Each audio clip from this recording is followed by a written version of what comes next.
My name is Clara. I'm in my late 30s now, and for most of my adult life, I've been described with words that sound harmless on the surface. Quiet, sensible, a little scattered, good with ideas, but not with money. I've worked in roles that reward patience and consistency, research support, documentation, and back-end problem solving. The kind of work where, if you do it well, no one really notices you at all. People often assume that if you're not loud about your ambitions, you don't have any. If you don't defend yourself immediately, you must not have a defense. If you don't perform confidence in the way they recognize, you must be unstable. I learned early on that perception is rarely about truth. It's about convenience. This story isn't about revenge. It isn't about exposing anyone for entertainment. And it definitely isn't about painting myself as a hero or my parents as villains. It's about something quieter, and honestly, more unsettling than that. What happens when the people who know you best decide who you are for you and put it on record? A few years ago, I learned that my parents had testified that I was financially unstable. Not in a casual conversation, not in a moment of frustration, but formally, in a process that directly affected my future. Their statements weren't spontaneous opinions. The evaluation that followed was based on statements they coordinated, carefully, calmly, and without ever telling me it was happening. At the time, I didn't fully understand the weight of it. I didn't even know all the details. What I felt instead was a familiar, dull confusion, the kind you get when something hurts but you can't quite point to the wound. I trusted that if I stayed reasonable, if I didn't overreact, clarity would eventually arrive on its own. It didn't. What arrived instead was a slow education in how silence can be interpreted, how narratives harden when they go unchallenged, and how easily concern can become control when it's documented by the right people. This story follows an emotional journey, not a dramatic arc. There are no shouting matches, no last-minute rescues, no sudden windfalls. There is only time, observation, and the gradual realization that being underestimated is not always a disadvantage. Sometimes it's a position. I'm telling this in my own words because honesty matters more to me than sympathy. I don't want you to take sides. I don't want you to feel outraged on my behalf. I want you to listen the way I eventually learned to listen, to patterns, to pauses, to what people assume you'll never question. If you've ever been labeled in a way that didn't quite fit or had your competence discussed without your presence, you may recognize parts of yourself here. And if you haven't, I hope this story still offers something useful, a reminder that quiet does not mean unaware, and calm does not mean powerless. Before we go any further, let me ask you something gently. Have you ever wondered who benefits most from the version of you that other people agree on? To my parents, I was never a problem. That's important to say clearly. Problems demand attention, decisions, and discomfort. I didn't. I was something else entirely. Manageable. I was the child who didn't rebel loudly. I didn't storm out or slam doors. I did well enough in school to avoid concern, but not so well that I became impressive. I followed paths that looked sensible from the outside and invisible from the inside. When relatives asked what I did, my parents answered for me, usually with a tone that suggested I was still figuring things out, even when I wasn't. They didn't describe me inaccurately so much as selectively. They emphasized my pauses, not my progress. My caution, not my consistency. My questions, not my conclusions. Over time, this framing became habitual. It wasn't cruel, it was casual. And because it was casual, no one ever challenged it. In family settings, I was the listener, the note-taker, the one asked to help organize, to keep track of details, to remember dates and documents. I was useful in the background and unremarkable in the foreground. When decisions were discussed, financial, legal, future-oriented, I was present, but not included. My presence was treated as emotional, not intellectual. If I disagreed, it was seen as confusion. If I hesitated, it was seen as incapacity. And if I stayed quiet, it was taken as confirmation. What's strange is that none of this felt overt at the time. It felt like gravity, just the way things were arranged. My parents spoke about responsibility often. They worried aloud. They framed their opinions as concern. And concern, when repeated often enough, begins to sound like expertise. I internalized this more than I realized, not as self-doubt exactly, but as a habit of containment. I learned to present only what was asked for, to simplify my thoughts before sharing them, to assume that if something was important, someone else would take charge of it. They trusted me with tasks, but not with authority, with execution, but not with judgment. And because I was competent, the system worked. Their image of me was never tested, only reinforced. The extended family followed their lead. Friends absorbed the tone. Even professionals, later on, would pick up subtle cues from the way my parents spoke, the careful wording, the preemptive explanations, the small disclaimers attached to my independence. She means well. She's very creative, just not practical. She gets overwhelmed easily. These phrases floated around me like soft furniture, never sharp enough to hurt, but always shaping where I could move. The truth was less dramatic and more inconvenient. I paid my bills. I saved modestly. I avoided debt. I made conservative choices on purpose, not because I didn't understand risk, but because I understood it too well. I asked questions because I wanted precision, not reassurance. But nuance doesn't travel well in families. Roles do. And my role was the one who needed guidance. I didn't fight it because fighting would have required energy I didn't yet know how to spend wisely. I also didn't recognize it as something that could calcify into a record. I thought of it as interpersonal, temporary, and emotional. I didn't know it would one day be written down, summarized, and presented as fact. Looking back, what stands out most is not how they underestimated me, but how comfortable everyone was with that underestimation, including me. I wasn't invisible. I was seen incorrectly. And because that version of me was convenient, it became the version that mattered, at least for a while. The first moment I remember clearly didn't feel important when it happened. That's the nature of small cuts. You don't register them as injuries. You register them as friction. Something slightly off, easily ignored. It was a meeting I hadn't asked for, framed as a conversation. My parents told me they had spoken with a financial advisor they trusted. Not my advisor. Someone they had known for years. They said they'd mention me casually in the way people mention weather or health updates. Just context, they explained. Nothing formal. What followed was a list of observations, not accusations, observations. I seemed stressed when money came up, that I'd changed jobs a few times, that I preferred stability over growth. I asked too many questions before making decisions. They said all of this gently, almost apologetically. They were worried, they said.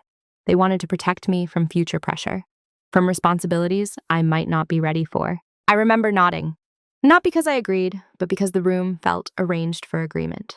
They spoke in a unified tone, trading sentences smoothly, like something rehearsed but not memorized. I told myself it wasn't a big deal. Families talk, parents worry, this was normal. But something lodged in me anyway. Not fear, not anger. A quiet note of alertness. Later that week, I realized they had shared these impressions without checking them against facts. They hadn't asked about my savings. They hadn't looked at my records. They hadn't asked how I planned or what I prioritized. They had spoken for me, assuming the shape of my inner life based on the role I'd always played. When I tried to clarify, lightly, politely, I was met with reassurance instead of curiosity. We're not saying you can't handle things, my mother said. We just want to make sure you're supported, my father added. Support, in that moment, sounded like a ceiling. What made it a cut wasn't the content. It was the pattern. They had spoken to someone with authority about me, without me, and everyone involved seemed comfortable with that arrangement. I mentioned it to a relative later, casually, expecting mild surprise. Instead, I got a nod of understanding. They just worry because you're sensitive, she said. You've always been that way. Sensitive. Another soft word. Another lid is placed gently on top of something more complex. No one meant harm. That's what made it easy to dismiss. No one raised their voice. No one threatened anything. There was no single sentence I could point to and say, this is wrong. It was all reasonable. And because it was reasonable, it went unchallenged. Except it didn't leave me. I started noticing how often decisions were pre-decided before reaching me. How often explanations came packaged with conclusions. How frequently my hesitations were framed as incapacity rather than discernment. Still, I stayed quiet. I told myself this was family dynamics, not destiny. I told myself that labels dissolve with time. I told myself that if anything truly mattered, I would be asked directly. What I didn't realize was that this first small cut wasn't about money at all. It was about authorship. They had begun to author my story in rooms I wasn't in, and because I didn't object, because I stayed calm, because I didn't dramatize, it was taken as consent. Looking back, I don't blame myself for missing the warning. The moment didn't announce itself as significant. It didn't hurt enough to demand attention. It simply changed the shape of the ground under my feet just slightly. But small changes accumulate, quietly, efficiently. And once a narrative exists outside of you, it doesn't need your participation to continue. After that first moment, nothing dramatic happened. And that, in retrospect, was the point. Life went on. Holidays came and went. Conversations repeated themselves with small variations. My parents didn't bring up that advisor again, at least not directly. But the tone they had used that day began to echo in other places. Subtly, persistently. When finances came up, the room would soften. Voices lowered. Explanations became careful, simplified, and padded with reassurance. Someone would say, This might be a bit much before I had a chance to respond, or we'll handle this part, with a smile that implied relief on everyone's behalf. At first, I corrected gently. I'd say, I actually already thought about that, or I'm comfortable with numbers like this. The responses were always kind and dismissive. Oh, we know you can, my mother would say. It's just easier this way, my father would add. Easier for whom was never discussed. Over time, I stopped correcting. Not because I agreed, but because each correction required more effort than the outcome justified. The conversation would bend back to its original shape anyway. So I conserved energy, I listened, I adjusted. This is how disrespect becomes normalized. Not through cruelty, but through repetition that goes unexamined. I noticed it in stories told about me, how my job changes were framed as instability, not intentional transitions, how my cautious financial planning was described as fear, how my questions were retold as confusion. None of these descriptions was outright false. They were just incomplete. And incompleteness, when repeated often enough, becomes a kind of truth. What unsettled me most was how easily others accepted these versions. Friends of my parents, distant relatives, even acquaintances I'd just met, would respond to me as if they already knew something essential about my limits. Advice came unsolicited. Praise came conditionally. You're doing so well, considering. That must be hard for you. I could never manage money like that either. I began to understand that my silence was being interpreted not as restraint, but as confirmation. The less I pushed back, the more coherent their image of me became. Still, I rationalized this. Staying quiet. I told myself that family harmony mattered. Challenging these assumptions would only create tension, that it wasn't worth disrupting relationships over something so abstract. After all, no one had taken anything from me yet. Nothing concrete had happened. This was the most dangerous part, the absence of urgency. When harm arrives slowly, it feels optional to address. I also believed, on some level, that competence would eventually assert itself. Those facts would correct impressions, that if a real decision ever arose, my track record would speak louder than perception. I didn't yet understand how records work, how testimony, once given, doesn't fade the way conversations do, how official impressions are rarely updated, they're simply referenced. The disrespect wasn't loud enough to protest, but it was steady enough to shape outcomes. And because I participated in the system, by staying calm, by staying agreeable, I became part of its justification. No one had to silence me. I had learned how to quiet myself. I remember one evening, sitting alone after a family dinner, replaying a conversation in my head. Someone had said, "You wouldn't want to deal with that kind of responsibility anyway." I had smiled and nodded, as if they'd just spared me a burden. That was the moment something shifted internally. Not dramatically, not emotionally. Just a thin crack in a long-held assumption. I realized I had been confusing peace with safety. Peace is what you maintain. Safety is what protects you. And I had been maintaining peace at the cost of being accurately known. I didn't confront anyone after that realization. I didn't announce it. I simply stopped assuming that misunderstanding would resolve itself. I stopped believing that time alone would correct the record. Normalization depends on your participation. And for the first time, I began to consider what might happen if I withdrew it. Not loudly, not defiantly, but deliberately. Quietly. Once you see a role clearly, you start noticing how often it's being reinforced. Mine was never stated outright. It didn't need to be. It lived in expectations, in what was asked of me versus what was decided without me. I was the reliable one for logistics, for follow-through, for remembering details no one else wanted to track. I was not the one trusted with final calls. When paperwork needed organizing, I was included.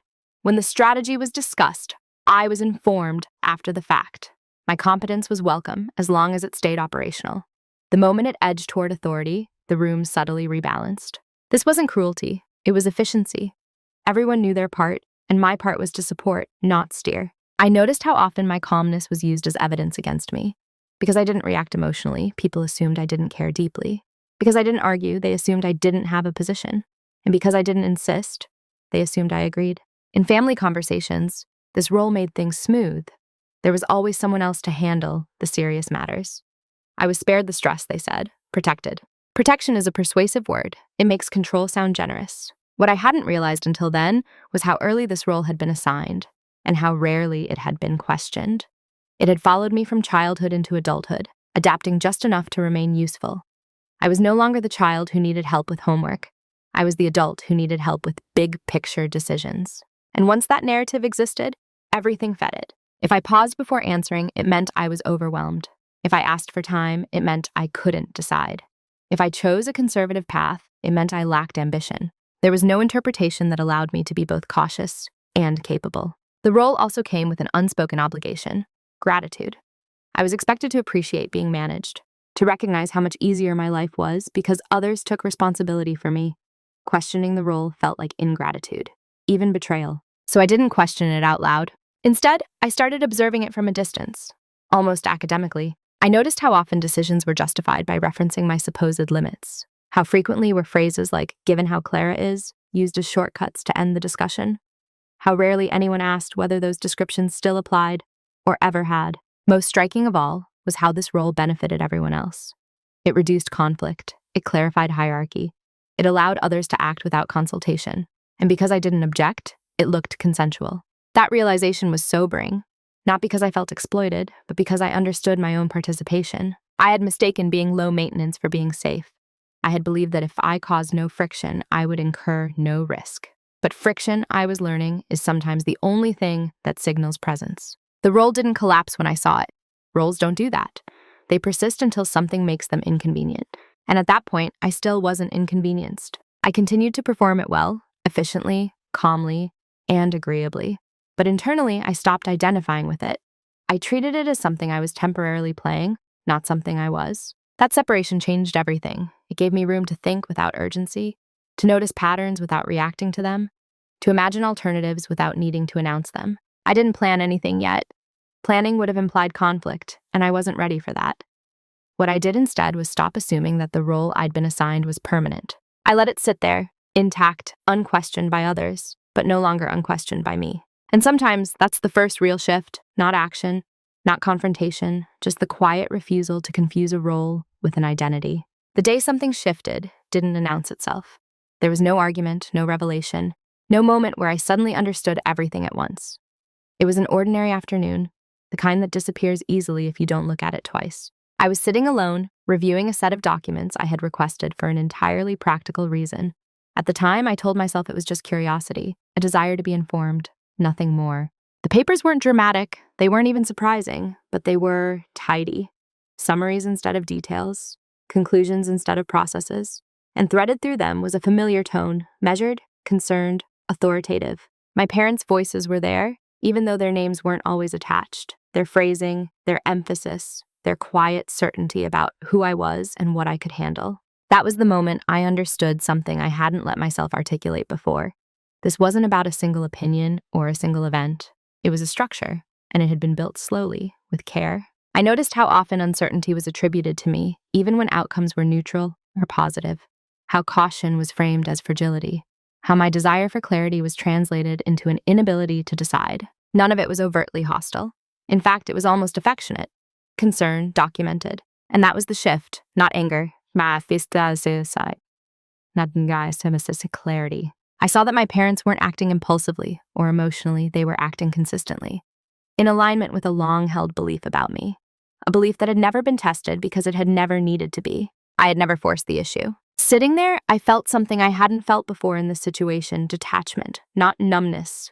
Distance, the kind that lets you observe without flinching. I realized I had been waiting for permission to be taken seriously, waiting for someone to notice the mismatch between who I was and who they thought I was, waiting for the correction to come from outside. It wasn't going to. What shifted that day was not my relationship with my parents. It was my relationship with waiting. I understood, finally, that silence had two forms. One is avoidance, the other is selection. Until then, my silence had been the first kind. I stayed quiet because I hoped the problem would dissolve, because I didn't want to escalate, because I trusted intentions more than outcomes. But as I read those documents, I felt the second kind of silence take shape, the kind that isn't passive, but precise, the kind that chooses when and where to speak. I didn't confront anyone. I didn't ask for explanations. I didn't even mention what I'd seen. That wasn't denial, it was discipline. I needed time, not to cool off, but to understand the full system I was inside. That afternoon, I started a list, not of grievances, but of facts, dates, statements, patterns, who spoke to whom, and when, what was said, and how it was framed. It felt almost boring, which I took as a good sign. Emotional reactions fade, records don't. For the first time, I wasn't reacting to how I felt about being underestimated. I was studying how underestimation functions, and in that quiet, methodical attention, something settled, a sense that I didn't need to correct the narrative immediately. I just needed to stop feeding it. The shift wasn't visible from the outside. I still sounded the same. I still behaved the same. I still occupied the same role. But internally, I stopped assuming good intentions were enough. I stopped mistaking familiarity for safety, and I stopped believing that being calm meant being inactive. That day didn't change my circumstances, it changed my posture. And once posture changes, movement becomes a matter of timing, not force. After that day, my silence changed texture. From the outside, nothing looked different. I still attended the same gatherings. I still responded with the same even tone. I still allowed others to take the lead in conversations that brushed against money, planning, or responsibility. If anything, I became easier to be around. That was intentional. Before, my quietness had been a byproduct of hesitation. Now it was deliberate. I spoke when clarity required it and stayed silent when information was more valuable than reassurance. I stopped volunteering explanations. I stopped preemptively defending myself. People often mistake silence for emptiness. They don't realize it can be a form of containment. I began to notice how much others revealed when they assumed I wasn't tracking. How freely my parents spoke when they believed the narrative was settled. How often decisions were justified out loud, as if to convince an invisible audience. I listened without interrupting. This wasn't manipulation. It was a restraint. I wasn't trying to trap anyone in their words. I was letting them stand. At the same time, I became more precise in my own life. I tightened routines. I documented finances meticulously. I kept records not because I anticipated conflict, but because clarity had become non-negotiable for me. The irony was that the more organized I became, the more fragile I was perceived to be. My calm was read as compliance. My lack of reaction was read as dependence. "See," my mother once said to a family friend, "she doesn't like dealing with stressful things." I smiled and poured more tea. What she didn't see was that I was dealing with stress differently. Quietly, systematically, without an audience. Silence, when chosen, has weight. It allows other people to move first, to commit to versions of reality they assume will go unchallenged, to leave a trail. I stopped trying to correct small misstatements. I let them accumulate, not out of spite, but out of respect for accuracy. Patterns only emerge when you allow repetition. And repetition there was. My parents spoke to professionals on my behalf. They summarized me, they framed me, they expressed concern. Each time, the language stayed consistent. Each time, it became more formal. I noticed something else too. No one ever asked me directly. Not once did anyone with authority sit across from me and say, "Tell me how you manage money," or "Walk me through your decision-making process." They relied on a proxy, on reputation, on the comfort of continuity. That told me everything I needed to know about how systems listen. They listen to what arrives confidently, consistently, and early. So I made a choice. I would not interrupt the story being told about me. Not yet. I would let it fully form, let it be documented, let it reveal its assumptions. In the meantime, I prepared my own record. This wasn't about outmaneuvering anyone. It was about making sure that when I did speak, I wouldn't be arguing against impressions. I would be presenting facts. Silence bought me time, and time used carefully becomes leverage. I didn't feel powerful during this phase. I felt focused. There's a difference. Power seeks expression. Focus seeks alignment. I aligned my actions with my values, not with others' expectations. I stopped performing reassurance. I stopped trying to be understood in the moment. The more I did this, the clearer something became. My parents mistook my cooperation for agreement, and because I no longer corrected them, they assumed they had been right all along. That assumption would matter later. For now, I stayed where I was, calm, observant, unrushed. Silence had stopped being something that happened to me. It had become something I used. Preparation rarely looks like preparation from the outside. It looks like routine, like consistency, like someone settling into their place and becoming easier to predict. That's what they never noticed. I didn't announce that I was learning. I didn't frame anything as a project. I simply began paying attention to the mechanics behind the assumptions. If I were financially unstable, I wanted to understand exactly what criteria supported that claim and what evidence contradicted it. So I started where systems start, definitions. I learned how stability is measured when people aren't speaking casually, but formally. How terms like capacity, competence, and risk tolerance are operationalized. I read guidelines, not opinions, policies, not blog posts. I didn't skim, I annotated. At the same time, I documented my own life with a neutrality that surprised even me. Income streams, expense ratios, savings patterns, decision timelines. I didn't curate them to look impressive. I recorded them to be accurate. Accuracy, I learned, is persuasive in a way emotion never is. I also tracked language, the specific phrases my parents used. How often was concern linked to hypothetical stress? how frequently my caution was framed as avoidance. I noted when statements shifted from personal opinion to generalized claim. None of this felt dramatic. It felt administrative, which in hindsight was perfect. They continued to underestimate me because nothing about my behavior signaled urgency. I still deferred in conversations. I still asked questions instead of making declarations. I still let others take the lead. What changed was my internal posture. I stopped seeing these interactions as relational alone. I began seeing them as inputs. I also sought knowledge quietly. I attended workshops that weren't advertised as transformational. I consulted professionals without announcing it to my family. I asked questions that sounded hypothetical, but weren't. What kind of documentation usually matters? How are secondhand statements weighed? What's the difference between concern and evidence? No one suspects intent and curiosity, especially from someone already categorized as unsure. The most important thing I learned during this phase was how much systems rely on momentum. Once a narrative exists, it doesn't need to be constantly defended. It just needs to be referenced. She's always been a bit, you know how she is. Given her situation, those phrases carry weight, not because they're precise, but because they're familiar. I made sure my record was just as familiar to me. Months passed, then more. Nothing outward changed. Inside, my understanding deepened. I could see where the narrative about me was strong and where it was thin. I could tell which assumptions were emotional and which were procedural, and I could see the gap. The gap wasn't small. What they never noticed was that I had stopped relying on being perceived correctly. I was building something independent of perception. They also didn't notice how often they repeated themselves, how their language calcified, how little new information they introduced over time.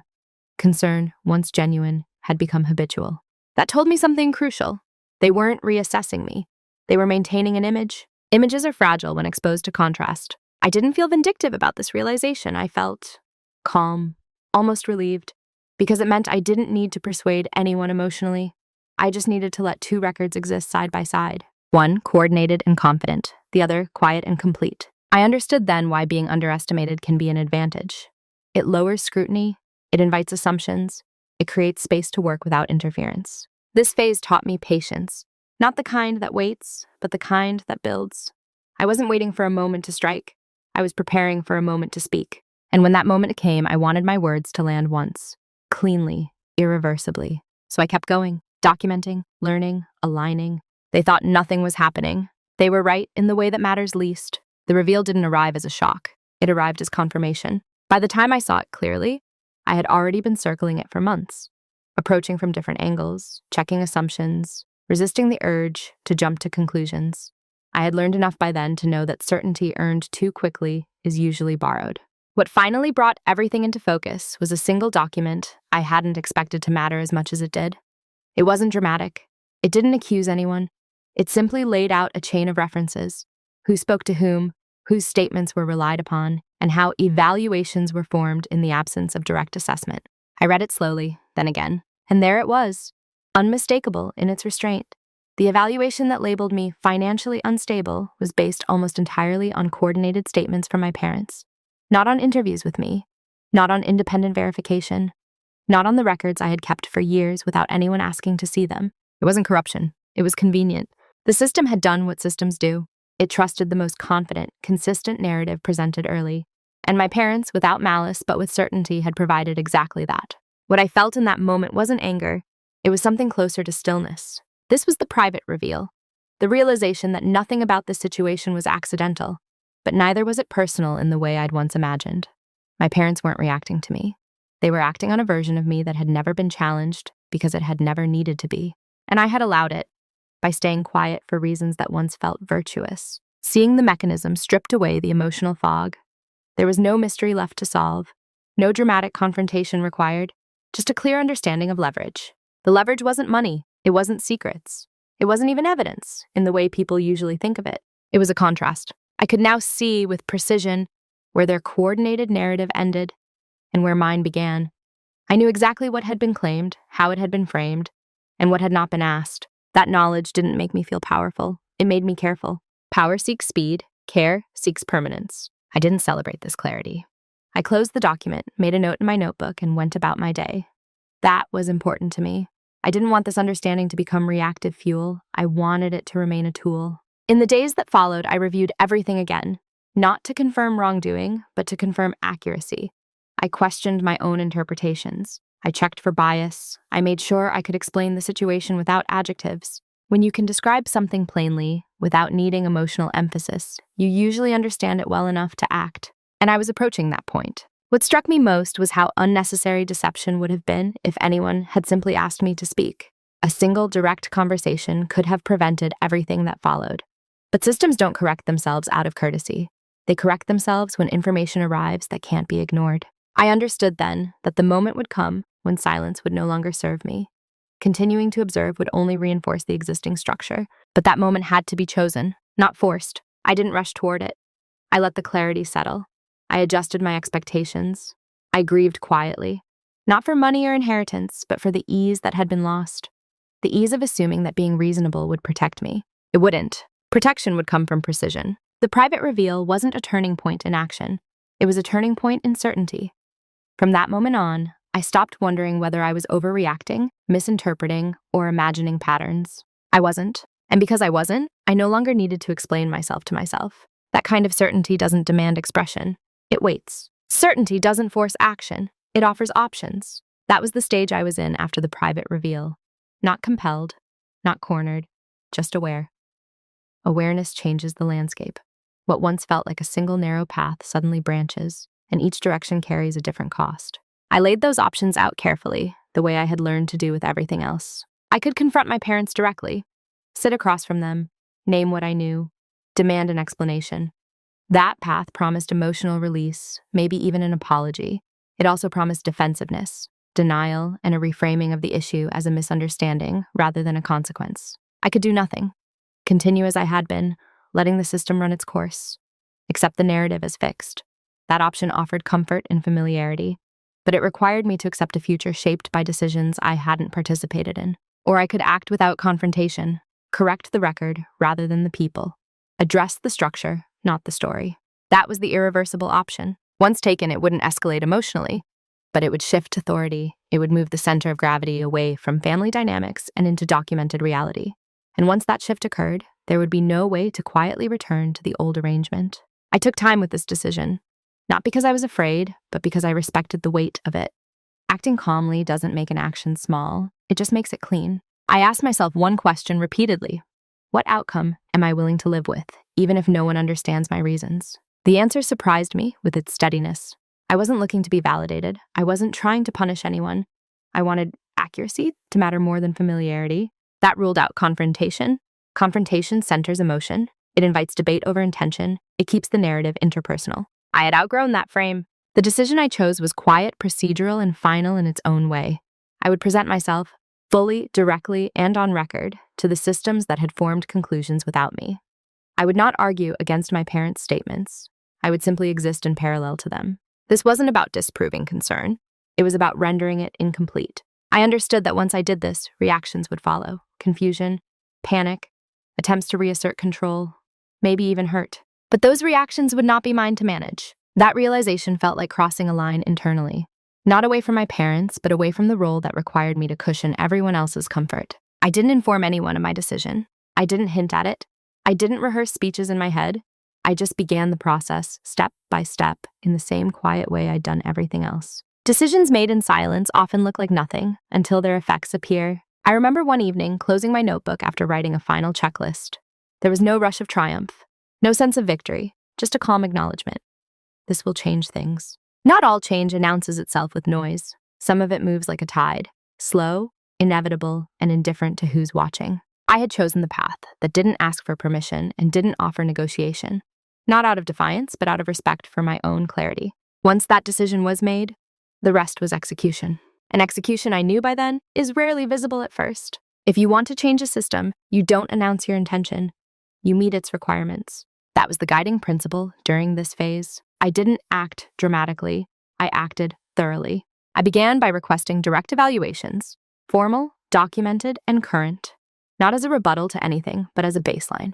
I presented my records without commentary, income histories, expense tracking, savings, behavior, decision timelines. I let the documents speak in their own language. There was no emotional framing, no mention of family, no explanation of context beyond what was required. I learned quickly that systems respond best to clarity without narrative. At the same time, I ensured that future communications would not rely on intermediaries. Wherever possible, I positioned myself as the primary point of contact. Not aggressively, just correctly. This alone changed things more than I expected. Questions came directly to me. Clarifications were requested from me. Assumptions had to pause long enough to be checked. The narrative about me didn't disappear, but it lost momentum. Still, no one noticed. Not my parents, not extended family.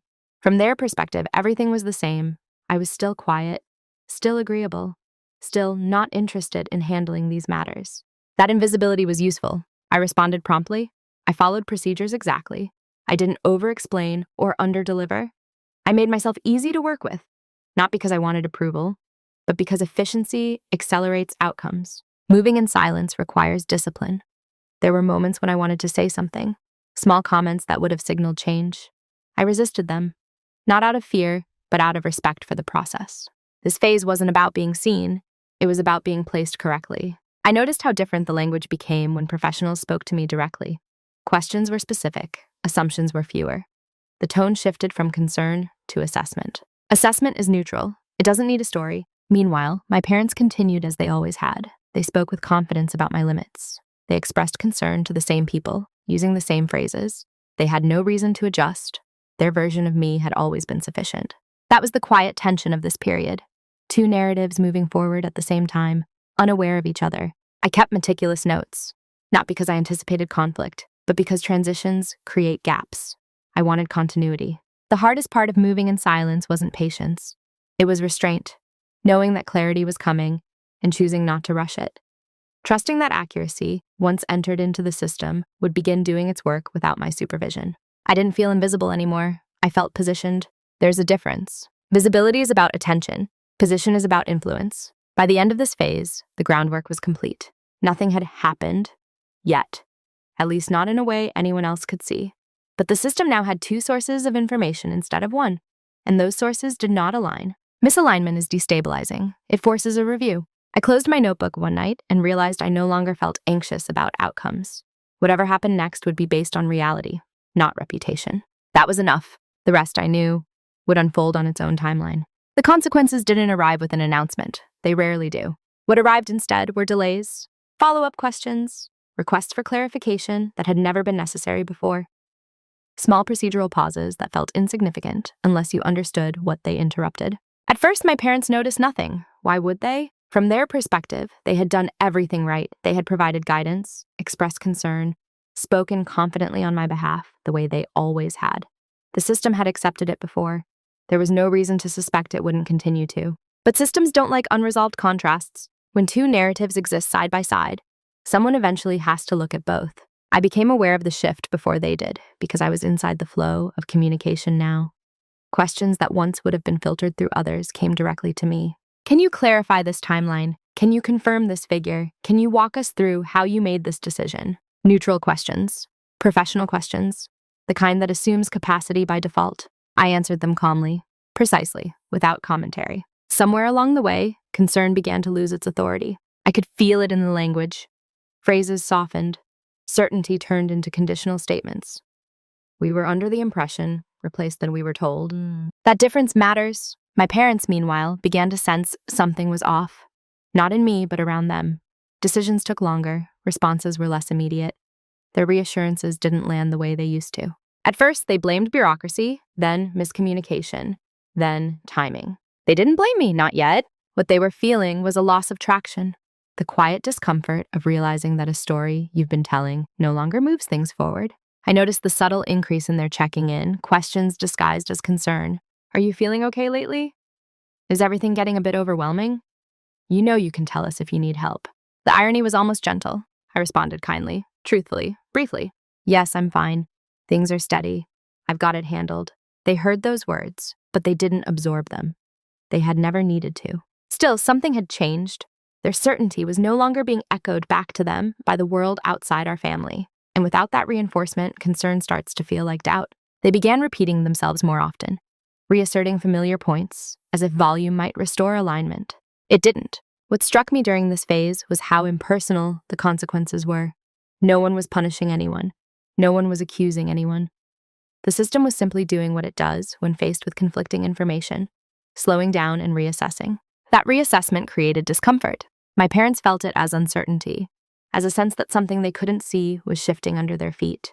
They didn't know what, only that outcomes were no longer predictable. And unpredictability is unsettling to people who believe they are protecting others. I felt none of that panic, not because I was detached, but because I understood the process.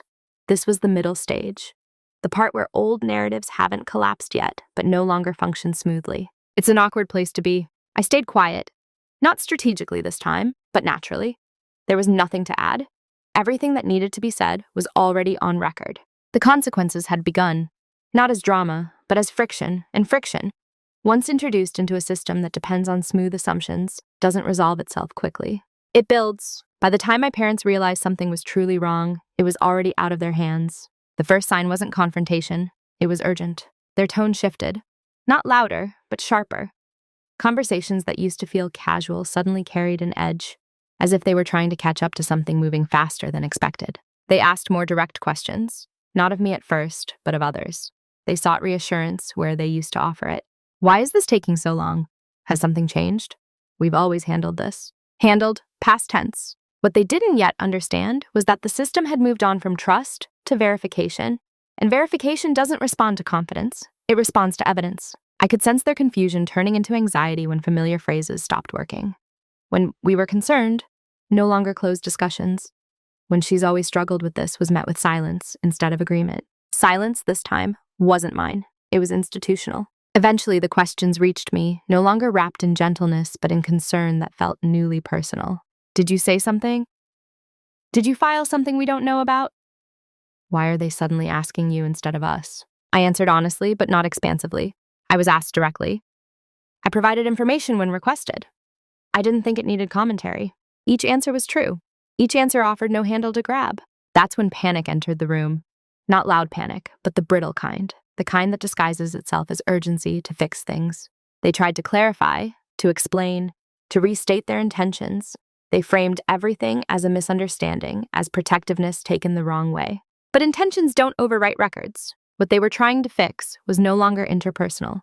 It was procedural, and procedures don't respond to emotional repair. I watched them struggle with the shift in real time, the dawning realization that their authority, so natural, so unquestioned for so long, no longer held weight. They wanted to smooth things over, to make calls, to clear it up. But there was nothing to clear up. The system wasn't confused, it was simply fuller. For the first time, my parents were reacting instead of directing, and that reversal unsettled them deeply. I felt no satisfaction in this, only a quiet sadness. Not because they were losing control, but because I could see how sincerely they believed they had been acting in my best interest, and how unprepared they were for the possibility that their certainty had replaced my voice. They asked me finally to help fix it, to explain how you really are, to reassure them, to make it go back to the way it was.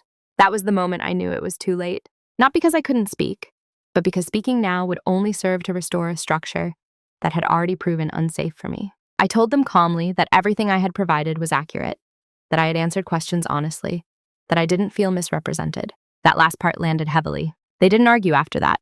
They couldn't. Arguing would have required claiming that accuracy itself was the problem. What they were facing wasn't rejection. It was irrelevant. The system no longer needed their interpretation of me. It had met me, and once that happens, you can't put the distance back. I went home that night and sat quietly, aware that something irreversible had occurred, not externally, but relationally. The dynamic that had defined us for decades had shifted, not through conflict, but through exposure. They could feel it, I could feel it, and no one knew how to undo it, because undoing it would require pretending nothing had changed. Something had. The conversation, when it finally happened, was almost disappointingly quiet. No raised voices, no accusations, no dramatic unveiling of facts, just three people sitting in a familiar room, aware that the rules governing it had shifted. My parents invited me to talk. The phrasing was careful, neutral even, as if they were afraid that the wrong tone might fracture something already strained. They didn't start by apologizing. They started by explaining. They told me they had only ever wanted to protect me, that they had worried I would be overwhelmed, that they had spoken for me because they believed it was kinder than putting pressure on me. I listened, fully, without interrupting. When they finished, there was a pause, longer than usual. They were waiting for reassurance, for me to soften what had happened, to translate their intentions into absolution. I didn't. Instead, I said something simple. I understand why you thought that, I said, but what you thought replaced me. That sentence didn't accuse. It clarified. I told them I wasn't angry, which was true. Anger would have implied surprise, and I was no longer surprised. I told them I didn't believe they meant harm, which was also true. Then I told them what mattered. Those decisions had been made about my capacity without my participation. Those decisions had real consequences. That concern, once documented, becomes authority. They tried to respond, to explain again, to emphasize love, to return the conversation to intention. I let them speak, then brought it back to impact. I'm not asking you to feel guilty, I said. I'm asking you to recognize that you didn't leave room for me to be accurate. That was the moment something settled. Not resolved, but settled. They saw, I think, that this wasn't a conversation they could win by being right. There was no counter-argument to the absence. I didn't ask for an apology. I didn't demand change. I didn't threaten distance. I simply stated a boundary. From now on, I said, I speak for myself.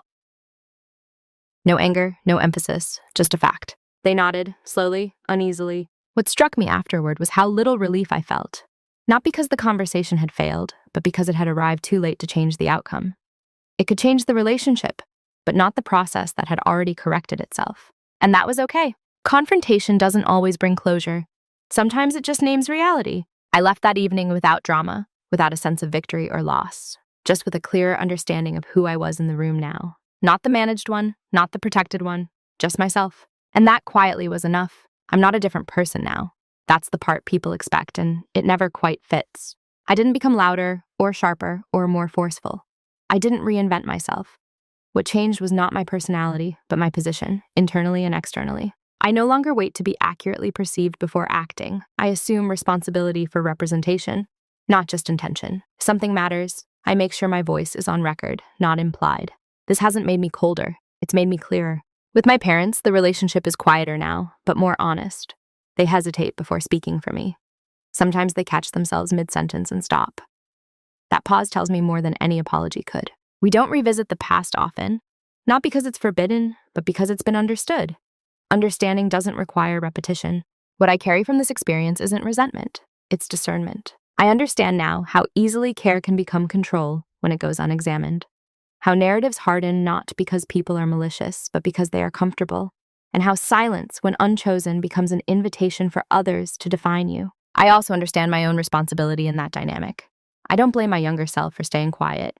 She did what she knew how to do with the tools she had, but I no longer confuse restraint with safety. In practical terms, my life is steady, unremarkable in the best way. I manage my finances with confidence born of familiarity, not bravado. I make decisions slowly, on purpose. I ask questions when precision matters, and I don't apologize for it. The inheritance issue resolved itself procedurally, not with drama, not with celebration, just with accuracy restored.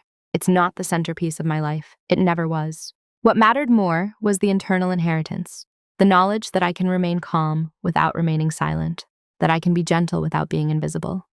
That quiet doesn't mean passive. I don't need to prove anything now.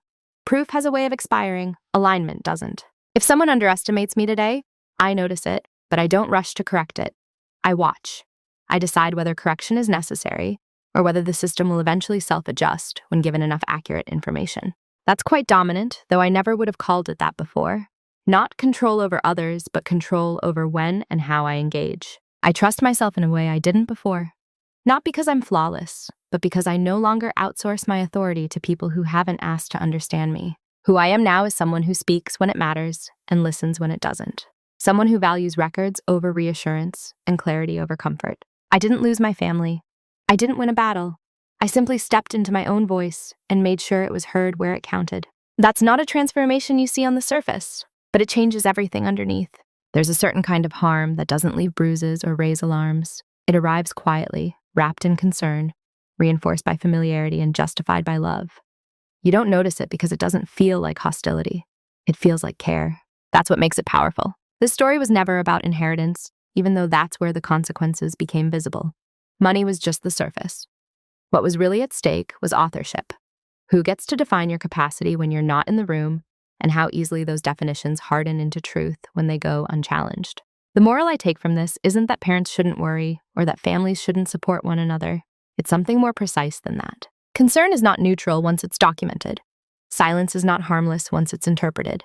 And being reasonable does not protect you in systems that reward confidence over accuracy. If you've ever been described in ways that felt slightly off, but not wrong enough to fight, you may understand how this happens, how roles are assigned gently, how expectations form without conversation, how your absence from decision-making is framed as relief rather than exclusion.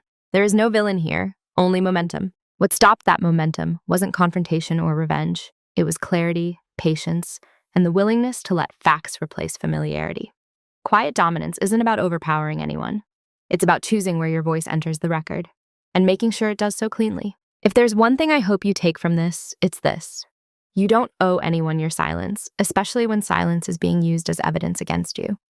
You also don't owe the world an emotional performance to justify your competence. Sometimes the most decisive act is simply to speak once, in the right place, with nothing extra attached. Thank you for listening all the way through. Stories like this don't ask for outrage, they ask for reflection. So I'll leave you with a question, and I'd genuinely like to hear your thoughts in the comments. Have you ever realized, a little too late, that someone else had been telling your story for you? And what did you do when you noticed?